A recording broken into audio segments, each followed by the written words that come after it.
Students, आज हम अपनी क्लास में करने वाले हैं एक्सरसाइज 7.1 और उससे पहले हम स्टार्ट करेंगे उसकी एक थ्योरम जो आपको प्रूफ करनी है। ये प्रूफ आपके सिलेबस में भी है और आपके एग्जाम में भी आ सकता है। तो इसको हम शुरुआत करेंगे सबसे पहले एक एक्सियोम के साथ। एक्सियोम 7.1 ये आपके तरीके से रिजल्ट है जो आपको ऑलरेडी बताता है कि जो SAS रूल है इसके साथ आप ट्रायंगल को कॉन्ग्रुएंट प्रूफ कर सकते हो। ठीक है, तो मैंने क्या कहा आपको, SAS रूल जो है पहले से आपके पास गिवन है, कॉन्ग्रुएंस रूल दिया हुआ है, आपको ये प्रूफ करने की जरूरत नहीं, बस समझ लेना है कि SAS रूल होता क्या है। जैसे कि यहां पे मैंने डेफिनेशन तो लिख दी है, तो डेफिनेशन तो आप भी रीड कर सकते हो। मैं जस्ट क्या करूंगा यहां पर अभी सिर्फ इसको ज्यादा से एक्सप्लेन करने वाला हूं कि किस तरीके से, क्योंकि अगर आपको स्टेटमेंट पढ़ के समझ ना आए तो मैं आपको एक्सप्लेन कर दूंगा। Two triangles congruent if two sides and the included angle of one triangle is equal to the two side and the included angle of the other triangle, meaning दो ट्रायंगल कब आपस में congruent होंगे। तो जैसे मैंने डायग्राम में बनाया यहाँ पे, वो तब इक्वल होंगे या congruent होंगे जब उनकी कोई दो साइड, जैसे कि AB मैंने यहाँ पे सिंगल स्ट्रोक लगाया, that means AB is equal to PQ। एक साइड ये हो गई और दूसरी साइड, क्योंकि हमने क्या कहा है टू साइड्स, ये रहा टू साइड्स। ठीक है, दूसरी साइड कौन सी है, ये देखो यहां पे डबल स्ट्रोक लगाया है BC और QR। BC is equal to QR। जब दो ट्रायंगल्स में two side and one angle, वो भी कौन सा एंगल, उन दोनों साइड के बीच में इंक्लूडेड एंगल, ये जो आपको वर्ड दिख रहा है इंक्लूडेड, इसका मतलब है जो दो इक्वल साइड आपको मिली है उन दोनों के बीच में जो एंगल बन रहा है वो भी कैसा होना चाहिए, एंगल इक्वल होना चाहिए। That means angle B is equal to angle Q। तो इस केस में अब हुआ क्या, वन बाय वन काउंट करना आपको कॉन्टिन्यूअस फॉर्म में, साइड एंगल साइड, और ये हमारे पास क्या है, कॉन्ग्रुएंस रूल है। एक चीज आपको अच्छे से समझ लेनी है, कई स्टूडेंट्स क्या करते हैं, गलती ये भी करते हैं, वो शुरुआत करते हैं एंगल साइड, ये गलत है। अगर हम ये कहें ना एंगल साइड, तो ये गलत है, बिकॉज कॉन्टिन्यूअस फॉर्म में होने चाहिए। अब देखो साइड के तुरंत बाद कौन आ गया, एंगल के तुरंत बाद कौन आ गया, साइड। अगर मैं यहां से काउंट करना शुरू करूं एंगल से, एंगल साइड, तो एंगल के तुरंत बाद तो साइड आ गई, लेकिन उसके तुरंत बाद इमीडिएटली कोई भी ना तो एंगल आया ना साइड आई, उसको स्किप करके आगे चले गए।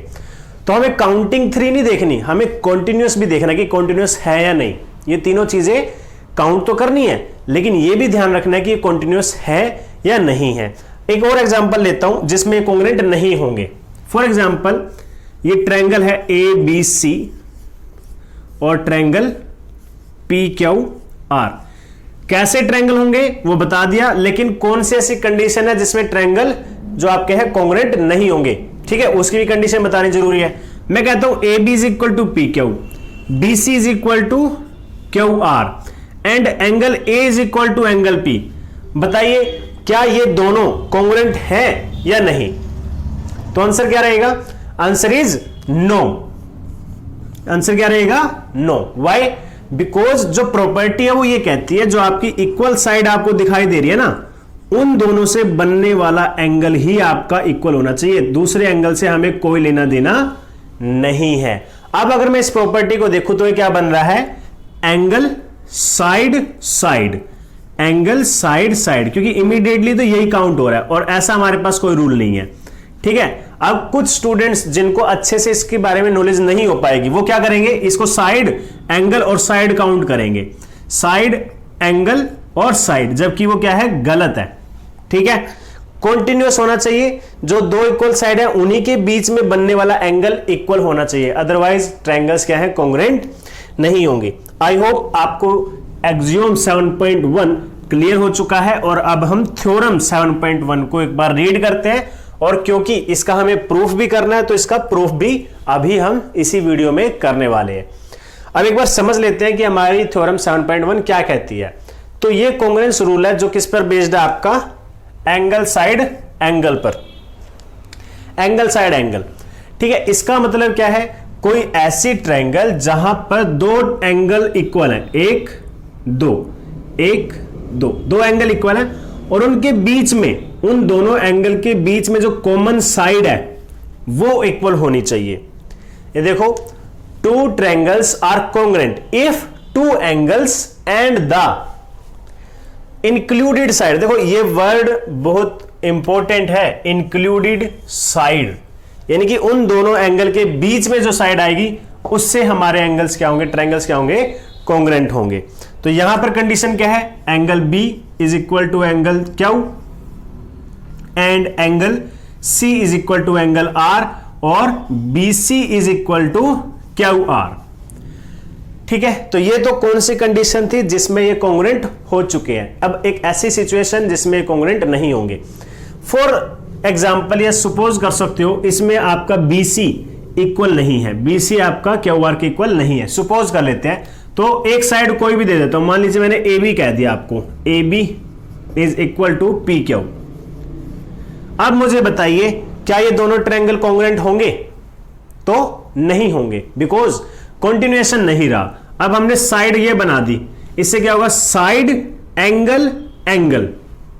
ठीक है, साइड एंगल एंगल। देखो अगर मैं बेसिक पे बात करूं तो इस तरीके से नहीं होगा।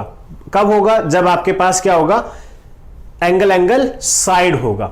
लेकिन क्योंकि अब ट्रायंगल के अंदर तीन एंगल होते हैं, 1 2 3, ठीक है, तो जब आपके ये दोनों इक्वल हैं तो ये दोनों भी आपस में इक्वल बन जाते हैं by the property of 180 degree.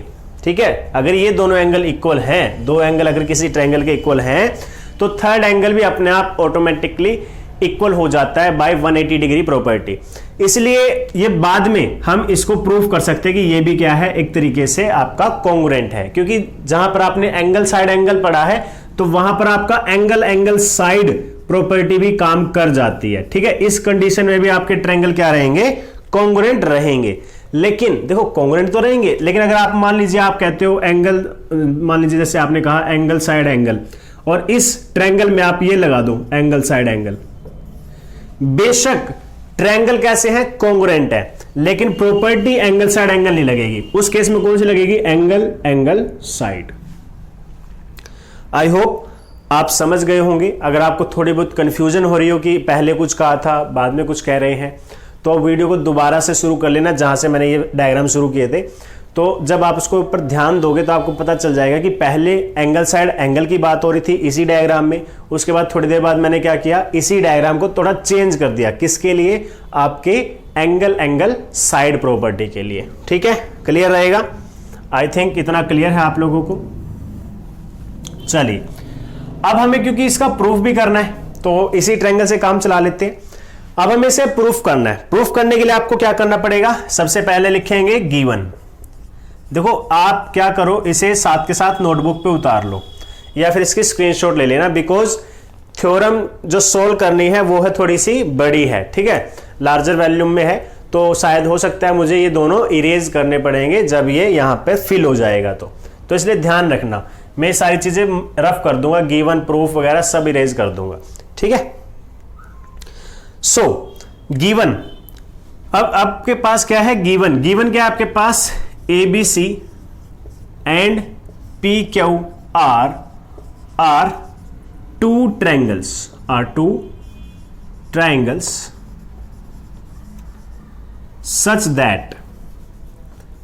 अब क्योंकि थ्योरम ही हमें बता रही है कि उसके पास क्या है, दो एंगल और उनका इंक्लूडेड साइड इक्वल है, लेकिन आपको कॉन्ग्रुएंट प्रूफ करना है। ठीक है, तो आपके पास और क्या है, angle B is equal to angle Q and angle, या फिर कोमा लगा दो यहां पे, angle B C A is equal to angle Q R P. Okay, और लास्ट में एक चीज और इक्वल है, वो क्या है, B C is equal to Q R, B C is equal to Q R. ये चीजें आपको गिवन है। टू प्रूव क्या करना है, टू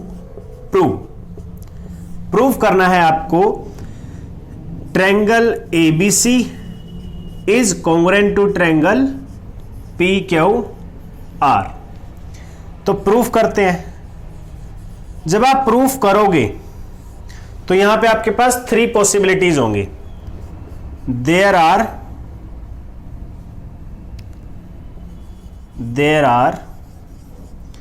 3 possibilities।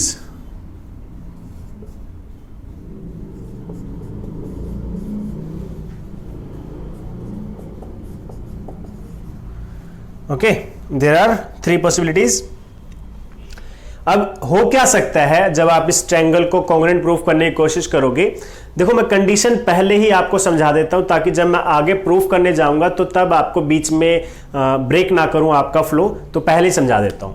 अब देखो ये 2 ट्रायंगल हैं, इसमें आपको क्या कहा गया, ये साइड इक्वल है, ये दोनों एंगल इक्वल है, इन बाकी साइड्स के बारे में कुछ नहीं बताया। तो अगर मैं सिर्फ इस साइड की बात करूं ए बी की और पी क्यू की, इन दोनों साइड को कंपेयर करता हूं तो क्या हो सकता है, 3 कंडीशन निकल के आ सकती है। जब मैं ए बी और पी क्यू को कंपेयर करूंगा तो मेरे पास 3 कंडीशन आ सकती है। अब आप कहोगे कि मैं 3 जो ये कंपेयर क्यों कर रहा हूं, कंपेयर इसलिए कर रहा हूं बिकॉज मुझे एक चीज गिवन है, वो है साइड एंगल साइड। मुझे side angle side equal given है, कॉन्ग्रुएंट हो जाते हैं उस प्रॉपर्टी से। तो मैं इस ट्रायंगल में इन तीनों चीजों का यूज करके, ठीक है, इन दोनों ट्रायंगल को कॉन्ग्रुएंट बनाऊंगा। लेकिन प्रॉपर्टी कौन सी यूज करूंगा, साइड एंगल साइड की, क्योंकि एंगल साइड एंगल तो हमें खुद ही प्रूफ करना है कि अगर 2 एंगल और उनके बीच की साइड अगर आपको इक्वल दी हुई है तो वो कॉन्ग्रुएंट है। ये तो चीज हमें प्रूफ करनी है, इसको हम अपने थ्योरम में प्रूफ करते हुए यूज नहीं कर सकते। यूज किसका करते हैं, जो आपके पास ऑलरेडी है, और ऑलरेडी हमारे पास कौन सी प्रॉपर्टी है, सिर्फ और सिर्फ साइड एंगल साइड।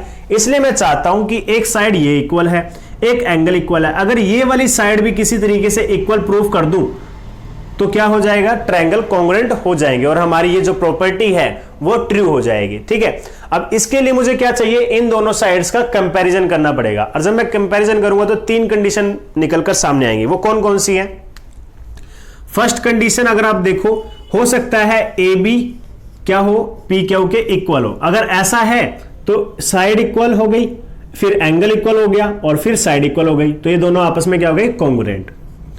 दूसरी कंडीशन हो सकती है कि ए बी जो है वो आपके इस पी क्यू साइड से बड़ी हो, पी क्यू से ग्रेटर हो सकती है।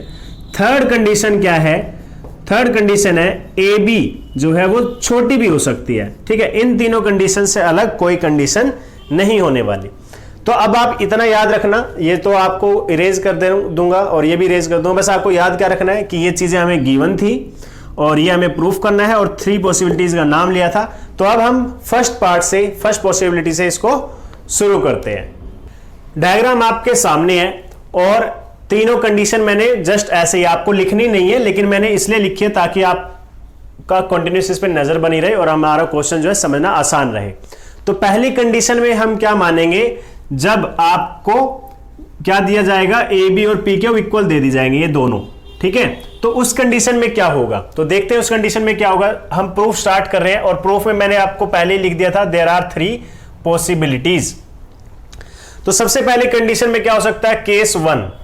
केस 1, फर्स्ट केस क्या कहता है, when A B is equal to P Q, when A B is equal to P Q. तो इस केस में क्या होगा, in triangle A B C and triangle P Q R. अब क्योंकि ये कंडीशन तो हम लेट कर चुके हैं तो यहां पर लिख सकते हैं A B is equal to P Q. Okay, उसके बाद आप लिखो angle B is equal to angle Q, और ये हमारे पास क्या है, गिवन है ना। गिवन में हमने लिखा था कि हमारा एंगल बी और क्यू क्या हो सकते हैं, इक्वल हो सकते हैं या है। ठीक है, एंगल बी और क्यू क्या है, इक्वल है, तभी तो हमने क्वेश्चन शुरुआत की थी। और ये भी हमारे पास गिवन है कि B C is equal to Q R, ये भी हमारे पास क्या है, इक्वल है और गिवन है आपके पास। क्वेश्चन में सबसे पहले हमने यही लिखा था। नाउ अब बिकॉज ये क्या है, एक तरीके से साइड है, आपको नहीं डालनी ये चीजें, लेकिन मैं बस आपको समझाने के लिए डाल रहा हूं। ये क्या है, एंगल, और ये क्या है, एक साइड।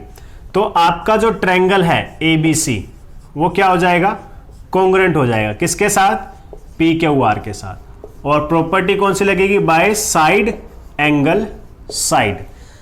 सिर्फ ये मत सोच लेना कि पहले साइड लिख दी, दूसरी बार एंगल लिख दिया, तीसरी बार साइड लिख दी, साइड एंगल साइड हो गया। नहीं, ये ट्रू होना चाहिए आपके डायग्राम में। चलो डायग्राम चेक करते हैं। ए बी क्या है? साइड। उसके इमीडिएटली, उसके तुरंत बाद कौन आ गया? एंगल बी आ गया। साइड एंगल, और एंगल के तुरंत बाद कौन आ गया? साइड। ठीक है, कोई भी चीज बीच में स्किप नहीं हुई है। Side angle side. आपको डायग्राम में चेक करना है कि कौन सी प्रॉपर्टी अप्लाई हो रही है। कभी आप इसके भरोसे बैठे रहो। इसमें तो हो सकता है कि मैं पहली दोनों साइड लिख देता, बाद में एंगल लिखता, क्या साइड साइड एंगल बन जाती? नहीं, मैं अपने डायग्राम में चेक करूंगा कि कौन सी तीन चीजें कॉन्टिन्यूअस आ रही हैं जिसके दम पर मैं अपने ट्रायंगल को कॉन्ग्रुएंट प्रूफ कर रहा हूं। क्लियर हो गई ये बात? ठीक है, तो ट्रायंगल को देखकर प्रॉपर्टी लिखनी है हमेशा। अब second case, case number 2, case 2, when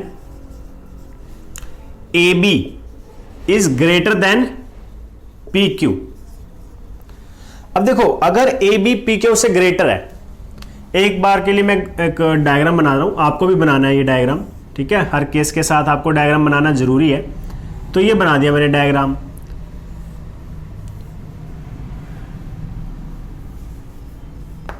इस तरीके से बना देते हैं थोड़ा।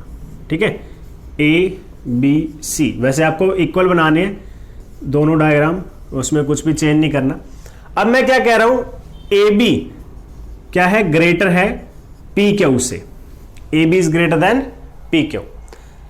एक मिनट के लिए देखो, मैं अपने क्वेश्चंस हमेशा सिर्फ और सिर्फ एग्जाम्पल के बेस पर समझाता हूं, तो ये भी सिर्फ एग्जाम्पल है, आप इसमें लिख मत देना। तो मान लेते हैं AB कितना है? 5 और PQ कितना है? 4। देखो 5 इज ग्रेटर देन 4, तो 5 and 4 क्लियर है। यानी कि ये कितना हो गया? 4 सेंटीमीटर, ये कितना हो गया? 5 सेंटीमीटर। ये अगर 5 सेंटीमीटर है तो लगभग यहां तक 4 सेंटीमीटर होगा, जिसका नाम मैं रख देता हूं डी पॉइंट। अगर एक डी पॉइंट लगाऊं जो 4 सेंटीमीटर का हो, तो 1 सेंटीमीटर ऊपर रह गया, नीचे रह गया 4। तो अब क्या हो जाएगा? BD क्या बन जाएगा? Equal to PQ। क्लियर है? क्योंकि BD कितना है? 4, PQ कितना है? 4, तो दोनों क्या हो जाएंगे? इक्वल। तो कहने का मतलब क्या है? मैंने क्यों सोचा है, क्यों माना मैंने 5 4 क्यों मान लिया, इक्वल क्यों रखा? कहने का मतलब यह है कि अब मैं क्या करूंगा, इस कंडीशन में एक वैल्यू लिखूंगा, वो लिखूंगा plot a point D on AB, plot a point D on AB such that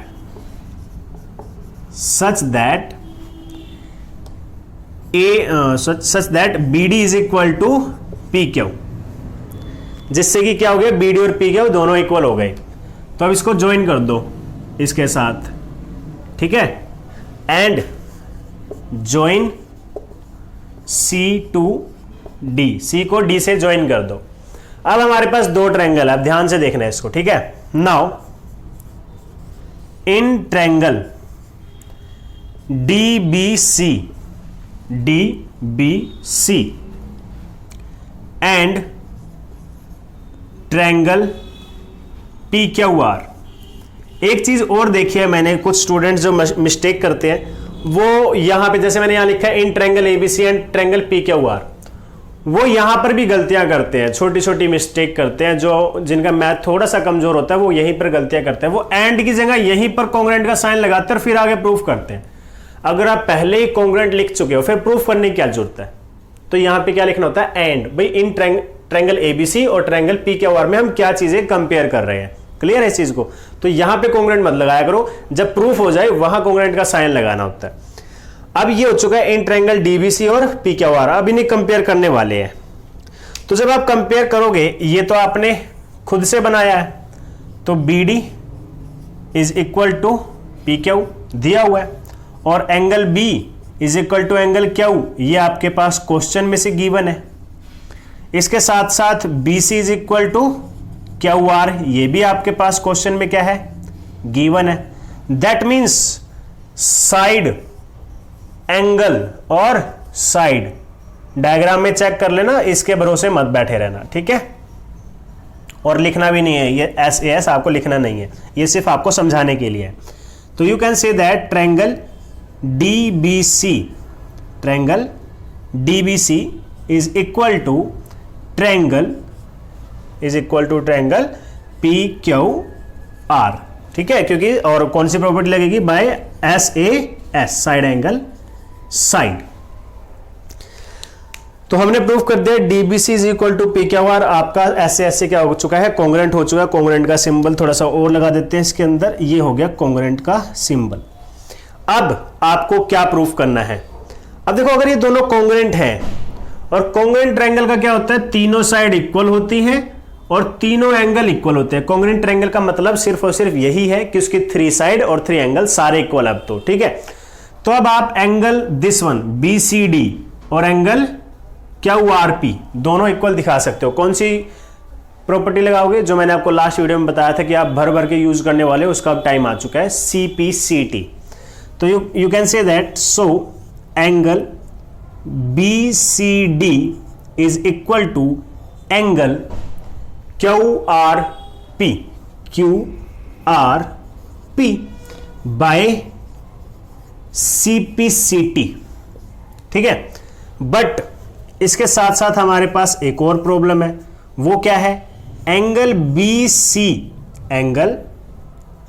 BCA is equal to angle QRP। ये हमारे पास क्वेश्चन में गिवन है। अगर आपने स्टार्टिंग में जब मैंने क्वेश्चन लिखा था उसमें मैंने कुछ गिवन भी लिखे थे, तो आपने देखा था कि BCA यानी कि ये जो पूरा एंगल है, क्योंकि ये तो गिवन है, BCA is equal to QRP, ये हमारे पास गिवन है। तो इन दोनों ही इक्वेशन से हमें क्या मिलता है, दिस इंप्लाइज ये तीनों एंगल आपस में क्या हो गए, equal. Angle BCD is equal to angle BCA is equal to angle QRP, ठीक है। क्या हो गया, BCD और BCA और QRP तीनों एंगल इक्वल हो गए। लेकिन अगर आप देखो अब ध्यान से, ठीक है, जो डायग्राम बना रहे हुए थे तो वो आप बना लेना, मैं थोड़ा इरेज कर रहा हूं क्योंकि अब मुझे साइड में बोर्ड की जरूरत है, तो आप इसे बना लेना। और ये तीनों कंडीशन तो बस मैंने आपको दिखाने के लिए लिखी थी। ये डायग्राम जो है आपके सेकंड केस के साथ बनाने हैं। ये जो दोनों डायग्राम मैंने दिखाए थे कहां बनाने हैं, सेकंड केस के साथ, ठीक है। अब आपके पास तो क्या है, नेक्स्ट पेज है, तो मेरा नेक्स्ट पेज ये है। अब मेरा नेक्स्ट पेज क्लियर होना चाहिए। चलो समझा देता हूं पहले, अब लिखने से पहले समझा देता हूं। अब ये क्या हो चुका है, तीनों एंगल इक्वल हो चुके हैं। हमें तीनों से कोई मतलब नहीं है, हम इन दो एंगल से लेते हैं। एक तो एंगल ये जो आपको दिखाई दे रहा है ब्लू स्केच से, और एक एंगल आपको रेड स्केच से दिखाई दे रहा होगा इसके अंदर। ये दोनों एंगल इक्वल कब हो सकते हैं, ये दोनों एंगल सिर्फ तब इक्वल हो सकते हैं जब D पॉइंट A पॉइंट को कंसाइड करेगा। उससे क्या होगा, ये वाली लाइन यहां जाने की जगह इस लाइन के ऊपर कंसाइड करेगी और दोनों एंगल क्या हो जाएंगे, इक्वल। तो ये चीज आपको लिखनी है, ठीक है। But angle BCD is equal to angle BCA if D coincide with point A which give us उससे हमें क्या पता चलेगा, AD which give us AD is equal to BD, sorry AD नहीं AB is equal to BD। अब देखो हुआ क्या, ये D पॉइंट इस A पर आ गया। अब A से लेकर D तक और B से लेकर D तक दोनों सेम साइड है, तो दोनों क्या हो जाएंगी, इक्वल। अगर ये दोनों इक्वल है, हमने यहां पे क्या प्रूफ किया था, क्या लेट किया था कि BD किसके इक्वल होना चाहिए, PQ के। सो आल्सो लिख सकते हो या फिर दिस इंप्लाइज लिख सकते हो, AB is equal to BD and is equal to PQ। तीनों साइड क्या हो गई, इक्वल। और अगर ये तीनों साइड इक्वल हो गई है तो ट्रायंगल ABC क्या हो जाएगा, कॉन्ग्रुएंट हो जाएगा। Triangle ABC is congruent to triangle PQR। और प्रॉपर्टी क्या रहेगी उसके लिए, साइड एंगल साइड, क्योंकि आप पहले पार्ट में प्रूफ कर चुके हो जब साइड इक्वल हो। यानी कि देखो आपने सेकंड केस में माना क्या था, AB क्या है, ग्रेटर PQ से, और लास्ट में क्या प्रूफ कर दिया कि अगर एंगल इक्वल हैं, ये दोनों एंगल इक्वल हैं, तो ये साइड्स भी इक्वल रहेंगी। आपने ये प्रूफ कर दिया, ठीक है, क्योंकि 3 पॉसिबिलिटी हो सकती थी, जरूरी थोड़ा ऐसा होगा, पॉसिबिलिटी थी, पॉसिबिलिटी को आपने चेंज कर दिया कि नहीं ये साइड इक्वल ही रहेंगी अगर ये साइड एंगल्स इक्वल हैं तो। आई होप थोड़ा थोड़ा आपको क्लियर हो रहा होगा। थ्योरम है, थोड़ी सी प्रॉब्लम भी हो सकती है, मैं जानता हूं कुछ स्टूडेंट्स को जरूर प्रॉब्लम हो रही होगी, लेकिन मैं उनसे सिर्फ यही कहूंगा कि थोड़ा और जब आप इसके अंदर फोकस लगाएंगे तो आपको अच्छे से समझ आ जाएगा। अब केस नंबर 3, इसमें क्या हो सकता है, when A B is less than P Q, is less than P Q, equal भी हो चुकी है, ग्रेटर भी हो चुका है, अब लेस देन की बारी है। लेस देन कैसे हो सकता है, मान लीजिए ये मैंने ए बी सी रख दिया, ए बी और सी, और इसके साथ ही कौन है, पी क्यू आर। अब देखो पहले मैंने कहा था ए बी क्या है, ग्रेटर, अब क्या है, लेस, किससे, पी क्यू से, यानी कि पी क्यू 5 मान लो और ए बी को 4 मान लो, 4 is less then 5, for example, सिर्फ समझने के लिए। अगर 4 है तो अब मैं क्या कर सकता हूं, इसके अंदर 1 सेंटीमीटर ऐड कर दूंगा तो क्या बन जाएगा 5, तो 5 और 5 क्या आ जाएंगे, दोनों इक्वल आ जाएंगे, यानी कि मैं इसको थोड़ा सा प्रोड्यूस कर दूंगा डी पॉइंट तक। कहां तक, डी छोड़ो, एक नया नाम लेते हैं, ई पॉइंट तक प्रोड्यूस कर दूंगा और उसे सी से ज्वाइन करवा दूंगा। अब जो ई बी है, ई बी या फिर बी ई, वो कितनी है, 5 सेंटीमीटर, बिकॉज पी क्यू भी हमने क्या मानी हुई थी, 5 सेंटीमीटर, तो B E is equal to P Q. ये सिर्फ इसलिए बता रहा हूं ताकि मतलब कि मेरा कहने का मतलब ये है कि जब मैं बी को ई तक प्रोड्यूस करता हूं तो इस तरीके से प्रोड्यूस करूंगा ताकि वो पी क्यू के इक्वल हो जाए, ठीक है। आई होप इतनी बातें आपको क्लियर हो गई होंगी। सो अब यहां पे इसी तरीके से लिख देंगे, ठीक है, यहां लिख दो produce B A such that B E is equal to P Q. B A को आपने क्या कर दिया, बी से ए की तरफ प्रोड्यूस कर दिया और वो क्या हो गया, बी ई बन गया पी क्यू के equal, and join E C, E to C, E को सी से ज्वाइन कर दो, ये आ चुका है, ठीक है। अब आप क्या करोगे, अब आप करो इसको यहां से, अब ये शुरुआत कर दो यहां से इन ट्रायंगल वाला, ठीक है। तो अब लिखो यहां पे in triangle E B C and triangle P Q R, E B C and triangle P Q R. तो ई बी सी में अब आपने ई जो बी ई साइड है उसको प्रूफ कर दिया पी क्यू के इक्वल, एंगल बी आपका पहले से एंगल क्यू के इक्वल है, ये गिवन है आपके पास, और बी सी लाइन भी इक्वल है क्यू आर के साथ, ये भी आपके पास क्या है, गिवन है। तो ये क्या हो जाएगा, साइड एंगल, साइड से दोनों ट्रायंगल क्या हो जाएंगे, E B C is congruent to triangle P Q R, ठीक है। E B C is congruent to triangle P Q R by S A S, side angle side से। अब फिर वही बात आएगी कि ये वाला जो एंगल आपको दिखाई दे रहा है और ये दोनों क्या हो जाएंगे, बाय सिपिसिटी इक्वल हो जाएंगे। तो यहां लिख सकते हो, so angle B C E is equal to angle Q R P by CPCT, corresponding part of congruent triangle. But हमें यह भी पता है कि बी सी ए एंगल जो है क्यू आर पी के इक्वल है। दिस इंप्लाइज, यहां पे लिख सकते हो गिवन, दिस इंप्लाइज ये तीनों एंगल क्या हो गया आपस में equal, B C E is equal to angle B C A is equal to angle Q R P. अब हमें क्यू आर पी से तो ज्यादा कोई प्रॉब्लम नहीं है, हमें प्रॉब्लम है इन दोनों से कि ये दोनों कैसे इक्वल हो सकते हैं एक साथ। तो ये कैसे प्रूफ हो सकते हैं इक्वल, बिकॉज अब यहां लिखो but angle B C E and, या फिर यहां पे लिख दो B C E is equal to angle B C A if, but these two angles are equal if E coincide with coincide with A, so BE is equal to AB।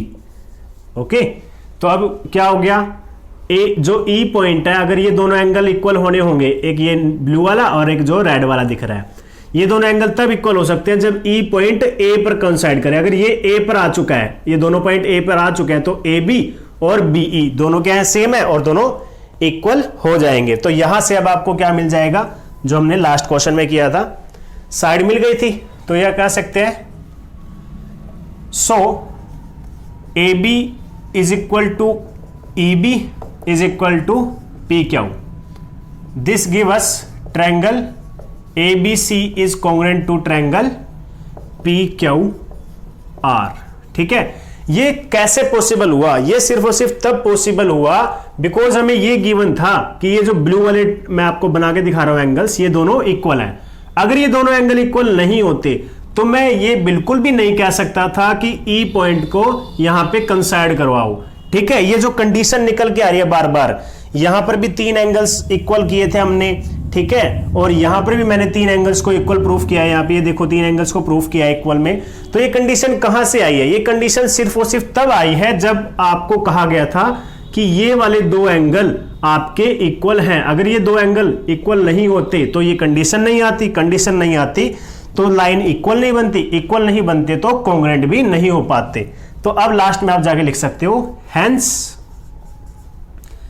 The required result is proved, hence the required result is proved. अब required result क्या था, देखो अब इसको लिखने को तो बहुत बड़ा पूरी थ्योरम लिख सकते थे आप। अब मैंने क्या कहते हैं, रिक्वायर्ड रिजल्ट। रिक्वायर्ड रिजल्ट क्या था, हमें दोनों ट्रायंगल ABC और PQR को कॉन्ग्रुएंट प्रूफ करना था। थ्योरम थोड़ी सी बड़ी थी, लेंथी हो चुकी है, वीडियो शायद 20 मिनट से प्लस हो चुकी है।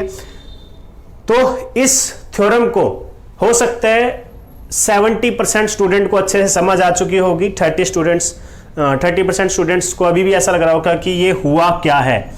एक बार तो आप पहले से क्या कर लो, अपनी फेयर नोटबुक में नोट डाउन कर लो। शुरुआत से है अब आपके पास, बिल्कुल एक भी मैंने कोई चीज को स्किप नहीं किया है और ना ही बीच में इरेज किया है, बस मैंने डायग्राम इरेज कर दिए थे, वो आप बना लेना, ठीक है, बीच में देखकर। तो इसको एक बार अपनी नोटबुक पर लिख लो, उसके बाद खुद से उस पूरे, जब आप नोटबुक पे लिखोगे उसे धीरे धीरे रीड करो। अगर आपको लगता है कि तब समझ नहीं आई, एक बार दोबारा वीडियो देख लो। आई एम श्योर जो 30% स्टूडेंट थे उसमें से 29% स्टूडेंट्स को समझ आ जाएगी। 1% स्टूडेंट्स का हम कुछ नहीं कर सकते, बिकॉज डेटोल भी क्या करती है, 99.9% कीटाणुओं को ही मार पाती है। तो अब मैं तो डेटोल भी नहीं हूं कि मैं 100% कीटाणुओं को खत्म कर दूं। तो हो सकता है कुछ स्टूडेंट्स को फिर भी समझ ना आए, तो कोई बात नहीं, वो उसके लिए फिर भी हम हैं। जब भी स्कूल खुलेगा तो हम आपके पास होंगे और आपको समझा सकेंगे। तो आज की वीडियो में तो बस इतना ही। Thank you, have a good day.